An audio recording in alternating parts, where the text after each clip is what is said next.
Aloha, ladies and gentlemen. Welcome. My name is SprinkleBeard. Today, we are going to be reviewing Axeman. He is a Force HP Common Champion, and we're doing this because we're reviewing every single champion in the game. My name is SprinkleBeard. We stream every day that we can over at twitch.tv/SprinkleBeard from about 11 a.m. Eastern Standard Time to about 3 p.m. Eastern Standard Time. So we're going to keep these intros short. We're going to jump right back into it. So, Axeman here. We're going to go over to our spreadsheet, which shows our average stats of every single champion in the game. And here we're going to be reviewing Axeman. Axeman actually has the best HP out of all the common champions at 1530. I don't know how you guys want to read that. 15,030. However, in terms of his other stats, they are quite low. So Axeman, I'm going to go down to this bottom section where I'm comparing it to the average. His attack is a bit lower than the average by 266, which is pretty large. His defense is even a little bit on the low side. His speed is at 92. 92 is slow speed. So our goal is 100. Now, I do have their speeds compared to their average. So at 95 being the average stat, which to me means that most of the commons are a little bit on the slower side, understand that his speed of 92 is much slower than 100. And 100 is kind of right now, as I'm making the spreadsheet.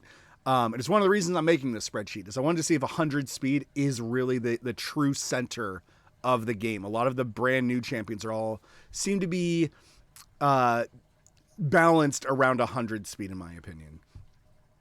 Things like crit rate, crit damage, resistance, and accuracy, none of these went up. As we get to the rare champions, we'll start seeing some of these numbers go up. So, decent stat pool, right? Very respectable HP. He is a Force champion, so if you were desperate for a Force champion, you could use somebody like Axeman. Let's see what his skill does. Attacks one enemy, has a 30% chance of placing a 25% decrease accuracy debuff for one turn. Damage inflicted is proportional to defense. This is very old verbiage. They just wanted to make sure that the player understood that the more defense you give him, the more damage that he will do as well. Placing a 25% accuracy debuff. Sorry, I keep looking back. My cat is playing with a bag that I have on the door. This 25% decrease accuracy. So accuracy in this game is your character's ability, I can actually just show it here, influences the chance of successfully applying debuffs on the enemy target. Make sure your accuracy is much higher than your enemy's resistance to give you the best chance of landing the debuff. So by cutting your opponent's accuracy by 25%, so it's just this small target, and then if it was the 50% chance, it would have another ring around it to be like a bullseye more so. With that being said, right, this could be good. A lot of the HP champions, they are more about outliving your opponents, so they kind of slow down any of the combat more than anything. It's not that they're not bad by any means, but if you're wondering what their kits are designed to do, it's to help your HP champion live longer and do more than your opponent's characters that are not HP champions. Rockstar, you are being a menace this morning. Hello, sir. Come here. So, it's not necessarily the best skill, and one of the reasons that it's not one of the better skills in the game, or compared to our other champions that had a defense down and a freeze in their kits, the reason that we're not a huge fan of this accuracy down is that it requires your opponent to live, and then it requires them to have an attack that has a debuff behind it. In which case, if you're thinking along these lines, right? Number one, you let your opponent live. That's not a great decision. And then number two, you're letting them attack you, which is also not good. So for that reason, we kind of give this skill the thumbs down.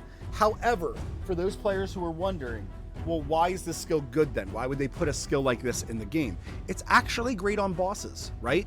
Or the deeper you go into the game, where you get to the point where you're at the dungeons when you're doing like levels 20 and below, so like 20 through 25, or when you go to the Doom Tower and you're climbing up those staircases and some of the enemies have like a level of 200, 250, 280, stuff like that, or eventually hard Doom Tower. That's what this is more designed for. This is a great debuff to put on a boss. So understand that his kit might not actually look that great, but with him having a very respectable HP stat, even legendaries, there's certain legendaries that only have like 15,000 HP. There's recently a promo code that gives out Fane, who's an epic champion, and she only has 13,000 HP. So his HP stat is decent for the fact that he's a common. However, his abysmal attack and defense will, not serve him too well. His speed is quite slow.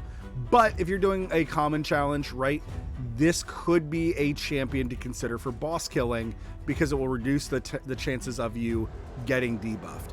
The other concept for this, right, is that you would need more resistance to resist a boss like that, but most of us don't work on a resistance in the early game. My next challenge run is going to be focused on that. I'm going to be focused on a lot of brute force damage and a lot more resistance on the characters and whatnot. However, that challenge run is not coming anytime soon. I will warn you that, but it is an idea that I've had for a challenge run to focus much more on the defense percentage and resistance and just seeing if I can outlive my opponents without debuffing them all the time. So there is our review on Axeman. I hope that gives you a good thought process, or if you hadn't thought of using accuracy in that way, right? Where else do you think a reduction in accuracy would be very good? Obviously, it's a very generalized comment, but I'm hoping that this series will help stretch your minds a little bit, make you think a little outside the box of, okay, when do I want to decrease somebody's accuracy? Or, oh, well, I can't one-shot this person anyways, so decreasing their accuracy could actually be very helpful for me. Things like that. So everybody, thank you very much for watching, and of course, until that next time, ta-ta.